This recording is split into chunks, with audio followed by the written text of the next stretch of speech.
What's good, YouTubers and YouTubettes? This is JB Sports, back again with another one. Welterweight contender Conor Benn from the UK, who's promoted by Matchroom Boxing, run by Eddie Hearn, the P. Diddy of boxing promoters, always in the video, is in the same position that Terrence Crawford was in before his contract ran out with Top Rank Boxing. He's on the wrong side of the street. When you look at his rankings, Conor Benn, he's ranked number 5 in the IBF, number 5 in the WBC, number 5 in the WBA, and number 5 in the WBO. Now he's been running off at the mouth here recently saying that he won't smoke with Yordenis Ugas. Yordenis Ugas is the WBA welterweight champion. He has a big fight tonight against the truth and nothing but the truth, Errol Spence Jr., top dog at 147 pounds. A quick side note. Why ain't the Ring Magazine welterweight title on the line tonight when you have arguably the number 1 welterweight versus the number 3 welterweight? Why ain't the Ring Magazine title on the line? That's absolutely asinine, that's a 10, that's 11, that's a 12. That's a video for another day.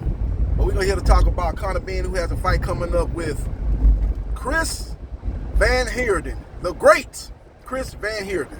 His promoter, Eddie Hearn, is talking about after this fight that they're going to get a big fight against a big name. And I'm here to tell you that that big fight and that big name is going to be against Maurice Hooker. Now, I don't know about you, but I don't consider that a big fight, and I damn sure don't consider that a big name. But that's the big fight and big name that Eddie Hearn is talking about, because, again, unless Conor Benn can get into a mandatory position where the fight go to purse bid, and Eddie Hearn, you know, in his mind, will hopefully get the bid, put in the winning bid, and get that fight over in the UK. If that's not the case, then he's going to have to let his fighter go across the street and fight a PBC fighter on a PBC platform. That's what basically it's going to come down to, because he's on the wrong side of the street. That's just what it is. Yeah, no, that's just what it is.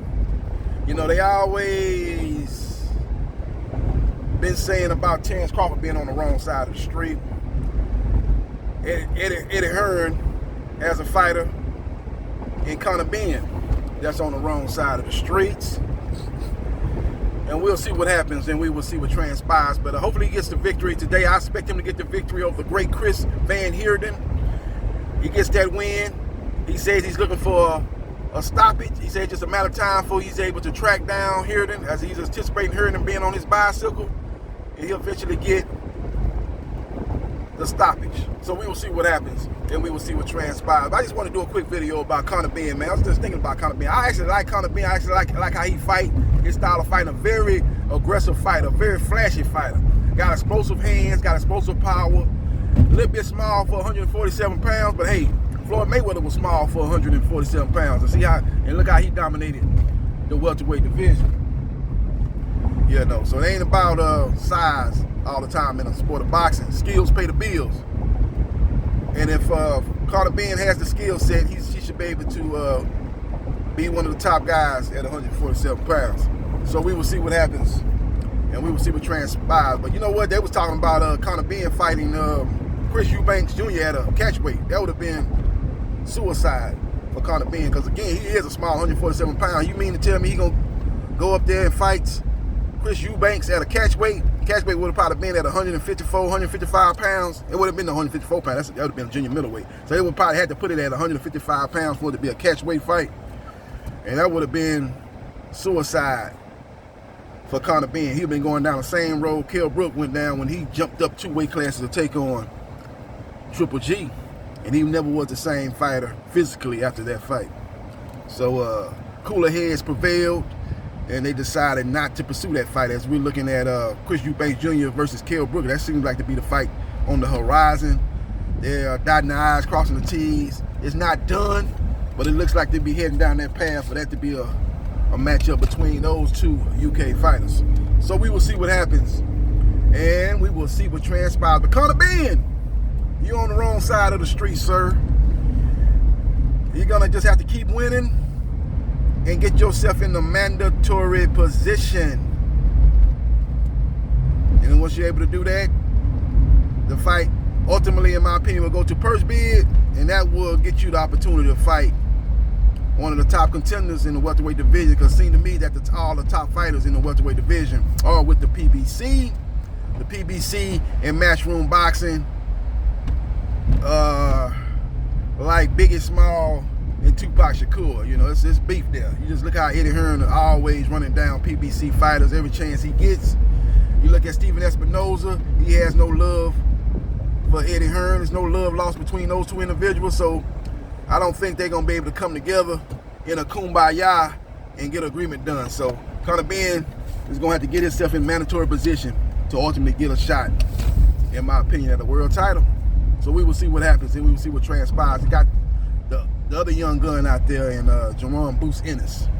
He's a guy that's in a better position to get a shot at the world championship because he's affiliated with Showtime Boxing and Steven Espinoza. He's not signed to Al Heyman in PBC, but as we know, Showtime and PBC go hand in hand. They have a great working relationship, and that will set the stage for Boots Ennis to get a title opportunity. And the fact that he's ranked higher in the rankings than Conor Benn, that will lead me to believe that he'll get a shot before Conor Benn. Virgil Ortiz, aka Fat Joe, has eaten his way out of the welterweight division. So I think he's going to be going up to 154.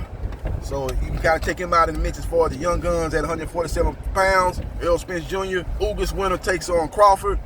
The winner of that fight, I think, will probably move up to 154. So that would open the doors for Conor Benn, if he keeps winning, to get his chance through the mandatory position and through a likely purse bid, his opportunity to fight for a world title. Let me know your thoughts about Conor Benn being on the wrong side of the street. Let me know your thoughts about Conor Benn as a prospect. Do you think he ultimately would get himself in a position by keep winning a shot at the world champion? Let me know your thoughts. Follow me on Twitter, JBsports3303. Like, share, and subscribe to JB Sports. The man, the myth, the legend. And I holla.